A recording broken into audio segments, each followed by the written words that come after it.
Hello, everyone, and welcome back to the Japan Politics Podcast. I'm your host, Luke Whittaker, and this is episode 7 of the show.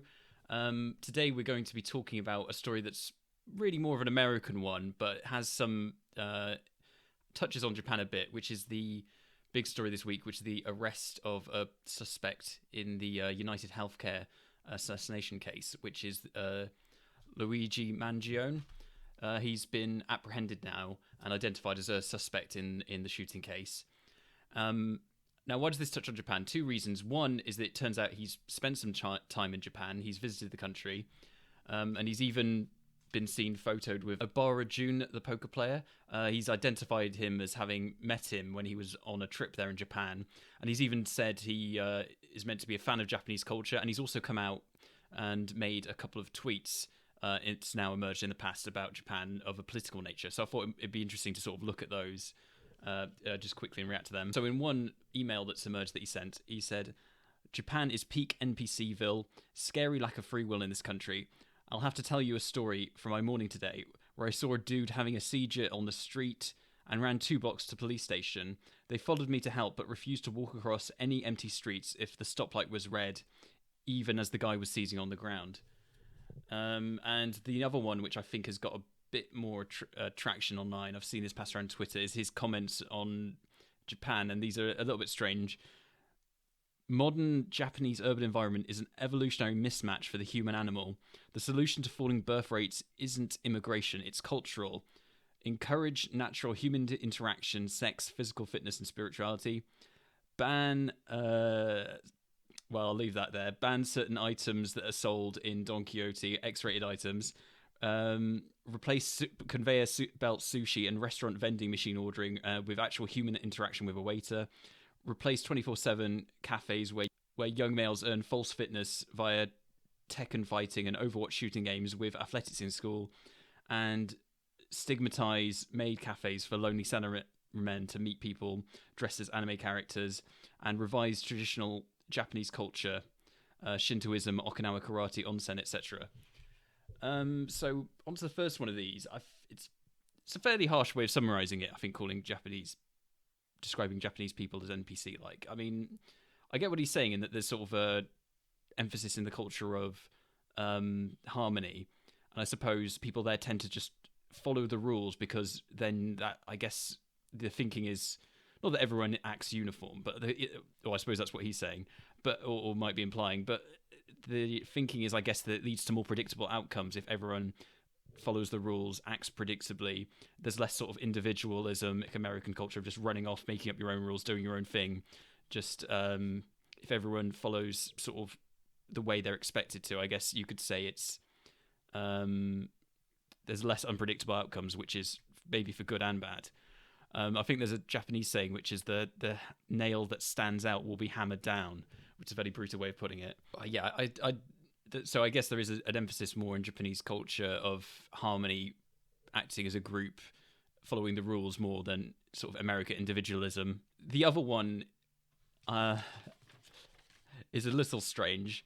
I suppose it's hard to say if what he's saying would work. Maybe. I mean, it's hard to quantify something like that, whether what he says about encouraging human reaction would sort of improve socialization in Japan and boost the birth rate and encourage more human relationships. It's very, very hard to quantify things like that. I mean, there are drives now in the UK, for example, to get people off smartphones at a younger age and things like that.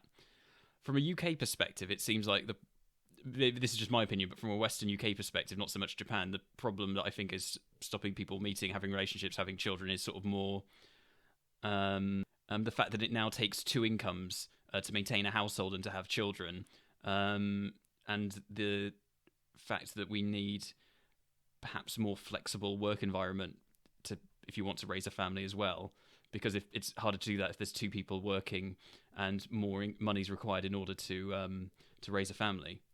And also the fact that we probably need more GDP per capita in order to encourage that, and the fact that the real cost of things has gone up as opposed to the real growth in wages.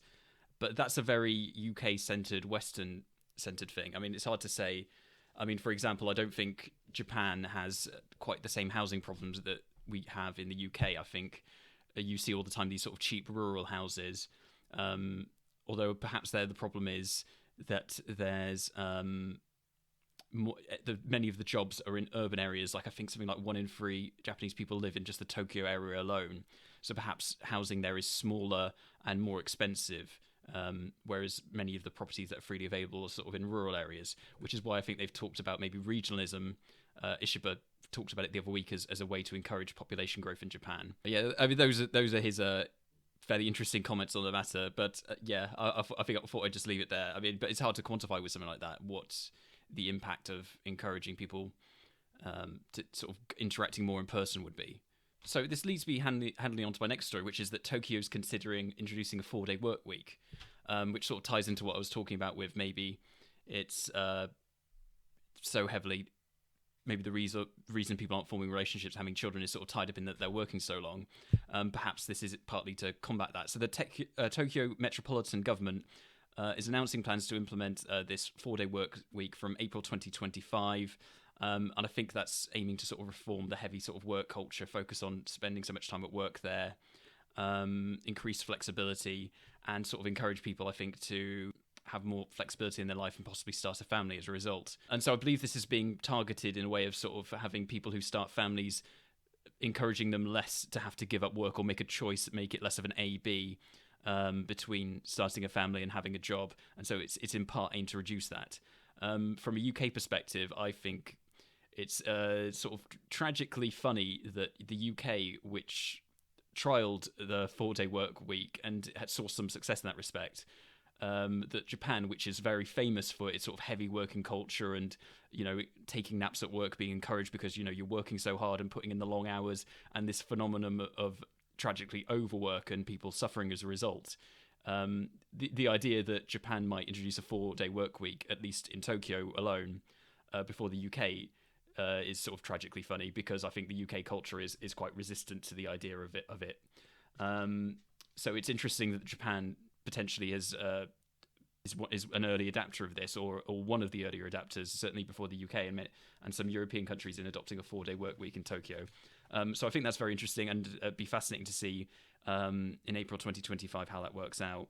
Now, this is coming from the government, of course, so it's not necessarily every business in Tokyo, but it'd be very interesting to see what impact this will have on private business in Tokyo. I mean, it might be a sort of more of a draw to go into government jobs as a result, and Tokyo businesses might feel, in order to compete with attracting top talent, they have to match this in some respect. And also it'll be interesting to see what it says about productivity, and whether people might think possibly if people are as productive, we could afford to adopt it anyway, private businesses that is, as well as the Tokyo government. So that's very interesting. And this ties into another couple of stories I wanted to mention. It seems like Tokyo is on a bit of a push to sort of introduce sort of work reform, life reform, and sort of possibly encourage childbirth. Another story that's come out is that Tokyo plans potentially to make daycare free for preschools children from September. And that's been announced by the city's governor. And I believe that's partly to tackle the low birth rates. So that's been announced in Tokyo, that they're looking to reduce the financial burden on families, encourage them to take up childcare, and encourage people to have more children effectively. A second measure that sort of ties into that quite handily, in the idea of I've talked earlier about the cost of housing potentially in Japan, and the Tokyo Metropolitan Government is considering establishing a fund for housing support, which is an also interesting development in the way they're looking to support sort of the cost of housing families. And it'd be interesting if this ties into sort of a general effort to sort of combat childbirth. So there's going to be potentially a fund for housing support for families at a time where I think certain prices of houses, of condominiums, are going upwards, soaring in Tokyo. So this is also potentially looking to come in April 2025. It's a measure that's being introduced by Tokyo, and the idea is that it's going to help people who are having children secure houses, possibly get their first house, upgrade their houses as they're looking to have children, and sort of generally hope with that.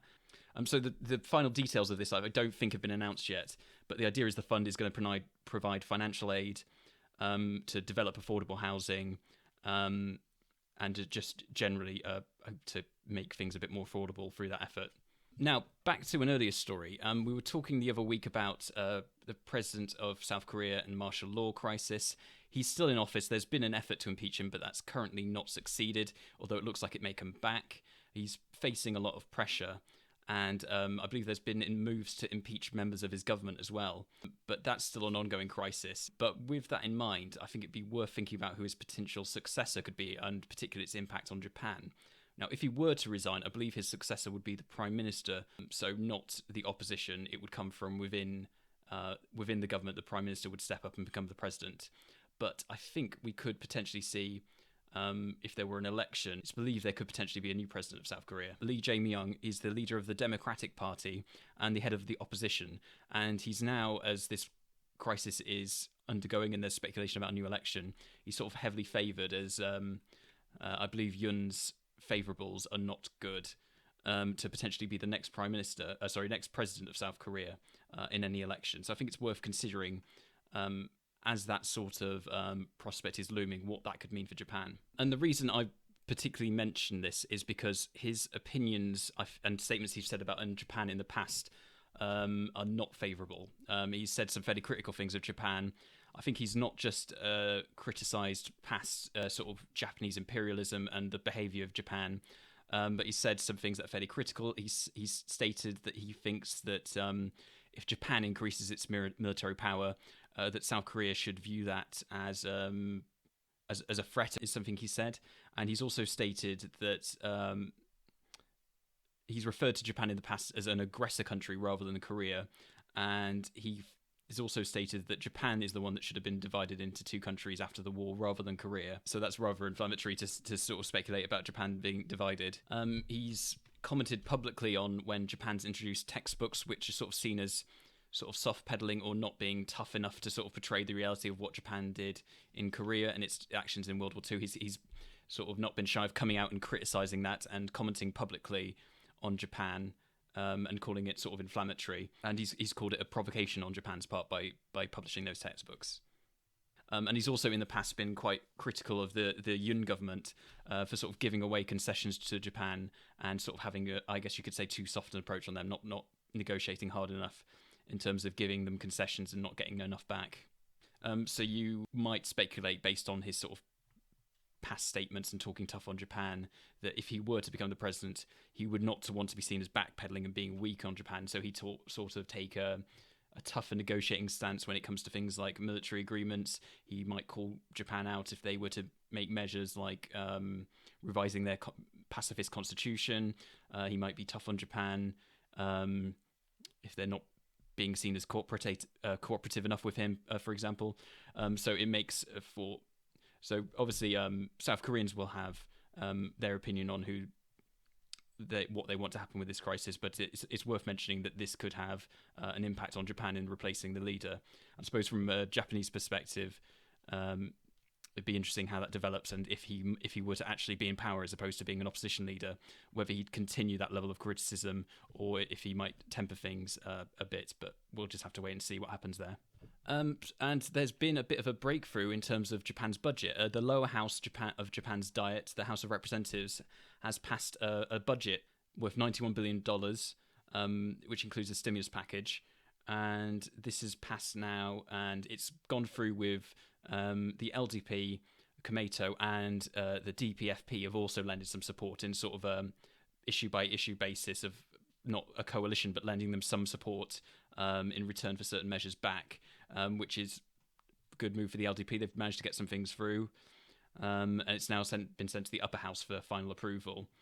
A couple of things to mention about this. The first, that this is the first time since 1996 that the Chambers approved a budget in the lower house, following amendments that have been made during debates in the Budget Committee, which perhaps reflects the nature of the hung parliament, the fact that the LDP's lost its majority, it's in a weaker position, and having previously been in charge, apart from brief periods of opposition, for such a long time. It reflects the sort of more divided nature of the current Japanese parliament, that record's been broken. Another is the concessions that have been made to the DPFP in order to get this through. The raising of the minimum income for taxation being raised up as part of an agreement of this, so your income will have to be about 1 million yen higher in order for you to come into the bracket for being taxed annually. And also that a proposed additional tax on gasoline is going to be scrapped, so that'll also go some way to help with rising prices and easing the budget of Japanese households. So that's the concessions they've demanded. So perhaps looks like a political victory for them in that they've got those measures through, and we'll have to see how the DPFP is perceived in that they've chosen to negotiate with the LDP rather than just stonewalling them and undermining the government. It'll be interesting to see how that plays for them in the polls and what that does for the party. But yeah, I mean, as I say, they had a very good election. I think they increased their seats very much and have put themselves on the map. So we'll have to see how this tack they've taken of partially cooperating with the LDP, we'll have to see how that's perceived by the electorate in general. But yeah, I think that's very interesting that that's gone through. Yeah, and so that leaves us out of the political news into any other news now. And so stories I'd like to talk about are sort of on a topic I've talked about before, which is sort of tourism in Japan, or possibly over tourism. One is that there's been a record amount of visits by Australians. For obvious reasons, Japan's yen is weak versus the Australian dollar, and so they're very understandably not too bad a plane flight, I believe, Australia to Japan. And as the yen's weak, they're flying over. And I believe there's been a record number of visitors. I think 500,000 Australians have visited Japan just by August this year, which is quite something. And so that sort of feeds into sort of the touristification is a concern for some, but it's quite good in many ways for Japan's economy, even as the yen's weak, to sort of get people in, get people spending, and boost the economy that way. So I thought that was interesting that Australians in particular are visiting a lot as a result. And also there's been a small story in terms of a reaction to over-touristification at the same time, in that the way the Mount Fuji entrances is charged has been changed as well. So I believe the price to climb Mount Fuji is going to effectively double as you're paying through the gate. It's going to also close earlier, and I think this is possibly to sort of, maybe there's a safety concern of having too many visitors, climbers on the mountain, but this seems like it's effectively trying to tackle over touristification. It's going to be, I think, 4,000 yen is now going to be the new price, which is quite an increase to climb Mount Fuji, and that's to sort of go into administration costs and also the conservation cost. Maybe there's an argument you need more as you're having to adapt to more and more visitors coming, more and more climbers. So I just thought that was interesting, that it seems this ongoing issue of sort of lots of people choosing to go to Japan, people are flocking there because of the weak yen, and also there's increasing stories of maybe a little bit of tension, a little bit of having to think about it more and plan for it more than in the past. So I thought that was quite interesting. So that really rounds out the show, guys. Thank you so much for listening. I hope you found that somewhat interesting to listen to. And just a reminder, if you're listening to us on YouTube, you can find us on Spotify and iTunes, and vice versa. We're also on YouTube, where I try to put out full episodes with video as well as short clips. But yeah, that rounds out the show, guys. Thank you so much for listening. Sayonara, goodbye.